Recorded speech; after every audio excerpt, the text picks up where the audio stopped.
Hello everyone, welcome back to another video. आज हम discuss करेंगे बायोट-सावर्ट्स लॉ के बारे में।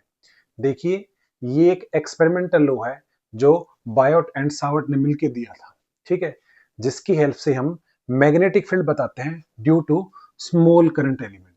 ठीक है, तो चलिए इसके लिए हम मानते हैं एक कंडक्टर है एक्स वाई जिसमें करंट आई फ्लो कर रहा है। ठीक है, अब हम इस कंडक्टर को बहुत छोटे छोटे लेंथ एलिमेंट में तोड़ देते हैं जिनकी लेंथ है dl। ठीक है, अब देखिए इस कंडक्टर के थ्रू करंट जा रहा है आई, तो हर लेंथ एलिमेंट में भी करंट आई फ्लो कर रहा है, तो जो छोटा सा एलिमेंट बनता है उसको हम बोलते हैं करंट एलिमेंट आईडीएल। ठीक है, तो उस छोटे से करंट एलिमेंट की वजह से हम इस पॉइंट पी पे मैग्नेटिक फील्ड देखते हैं क्या होता है। तो इस करंट एलिमेंट की वजह से ये पॉइंट आर डिस्टेंस दूर है, तो उस पॉइंट पे मैग्नेटिक फील्ड क्या होगा। तो इन्होंने ऑब्जर्व किया जो मैग्नेटिक फील्ड आ रहा था that is directly proportional to the current in the conductor. जितना ज्यादा करंट उतना ज्यादा magnetic field, directly proportional to the DL. तो जितनी ज्यादा लेंथ होगी उतना ही ज्यादा आपका मैग्नेटिक फील्ड था वहां पे। थर्ड है आपका साइन ऑफ थीटा। ये थीटा क्या है? Theta is the angle between the current element and the position vector. तो जितना ज्यादा ये साइन थीटा होगा उतना ही ज्यादा आपका मैग्नेटिक फील्ड था। लास्ट क्या देखा कि जैसे जैसे डिस्टेंस बढ़ती जा रही थी मैग्नेटिक फील्ड आपका घटता जा रहा था, तो इनवर्सली प्रोपोर्शनल टू 1/r²। ठीक है, तो इन सब को जब क्लब कर देते हैं तो नेट मैग्नेटिक फील्ड क्या आता है? dB is directly proportional to IDL sin theta upon r²। ठीक है, अब प्रोपोर्शनलिटी हटाएंगे तो कांस्टेंट आ जाता है k, और इस k की वैल्यू सीजीएस यूनिट्स में क्या होती है? k equals to 1। लेकिन एसआई यूनिट सिस्टम में हम बात करें तो k की वैल्यू होती है म्यू नॉट अपॉन 4 पाई, और किसके बराबर होता है ये? 10⁻⁻⁷। इसको याद रखना है। म्यू नॉट को हम क्या बोलते हैं? जैसे इलेक्ट्रिक फील्ड में हम एप्सिलॉन नॉट को क्या बोलते थे? Electric permittivity of free space. Similar way में म्यू नॉट को क्या बोलते हैं? Magnetic permeability of free space. ठीक है, चलिए तो हमारा नेट जो एक्सप्रेशन निकल के आता है वो क्या आता है? dB equals to mu not upon 4 pi IDL sin theta upon r²। So magnitude wise हमने इसको देख लिया है, इसको आप याद रख सकते हैं। अगर हम इसकी वेक्टर फॉर्म की बात करें तो वेक्टर फॉर्म में कैसे लिखेंगे? इसको लिखेंगे mu not upon 4 pi ideal cross R cap upon r²। ध्यान रखने वाली बात क्या है कि ये आर कैप है। आर कैप का मतलब क्या होता है? Unit vector.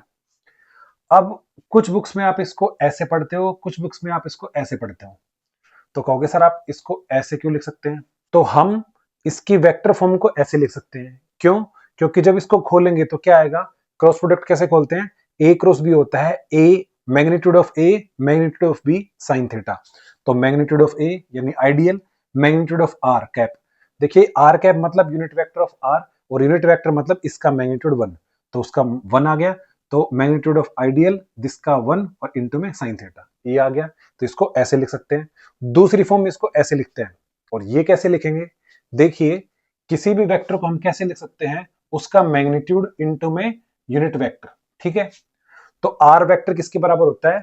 Magnitude of are into में आर कैप।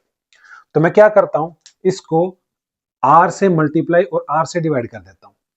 तो आर कैप इनटू में आर किसके बराबर है? आर वेक्टर के, और ये आर इंटू में आर स्क्वायर क्या हो जाएगा? R cube. तो यहां से क्या बन जाएगा? Mu not upon 4 pi ideal cross R vector upon R cube. चाहे ये याद कर सकते हो या फिर ये याद कर सकते हो, बट मैं कहूंगा कि आप इसको ही याद रखो। क्यों? क्योंकि बच्चे फिर आर स्क्वायर या आर क्यूब में कंफ्यूज रहते हैं कि नीचे आर स्क्वायर आएगा या आर क्यूब आएगा। ठीक है, तो आप क्या याद रखें कि magnetic field due to small current element at a point P कितना आता है? Mu not upon 4 pi ideal cross R cap upon r², और मैग्नीट्यूड फॉर्म में याद रखेंगे तो mu not upon 4 pi ideal sine theta upon r²। ठीक है, अब अगर हमें इस पूरे कंडक्टर की वजह से बताना हो, इस तो पूरे वायर की वजह से मैग्नेटिक फील्ड कितना होगा? इंटीग्रेशन ऑफ dB, उसको इंटीग्रेट कर देंगे। देखो छोटे से की वजह से आया इतना, तो इस पूरे की वजह से कितना आएगा? इसको इंटीग्रेट कर देंगे। इसको इंटीग्रेट करते क्या हो जाएगा? Mu not upon 4 pi ideal cross R upon r³। इसको इंटीग्रेट करते क्या हो जाएगा? इंटीग्रेशन बाहर आ जाएगा और उसको एज इट इज लिख देंगे। ठीक है, अब हम बात करते हैं इसकी डायरेक्शन क्या होगी। तो देखिए मैग्नेटिक फील्ड की डायरेक्शन कैसे निकलेगी? मैग्नेटिक फील्ड की डायरेक्शन निकलेगी cross product of ideal and R vector. किससे निकलेगी? Cross product of ideal and R vector. तो इसको हम किससे निकालते हैं? Using right hand rule. हाँ जी, राइट हैंड रूल क्या कहता है कि फर्स्ट वेक्टर की डायरेक्शन में फिंगर्स रखेंगे और दूसरे वेक्टर की तरफ कर्ल करेंगे तो थंब आपका थर्ड वेक्टर की डायरेक्शन देगा। ठीक है, तो आपको क्या करना है, आइडियल की डायरेक्शन में फिंगर्स को रखेंगे और आर की तरफ कर्ल कर देंगे। ठीक है, डीएल की तरफ हमने फिंगर्स को रखा, आर की तरफ हमने कर्ल कर दिया, तो थंब हमारा मैग्नेटिक फील्ड की डायरेक्शन देगा। तो मैग्नेटिक फील्ड पी पॉइंट पे क्या होगा?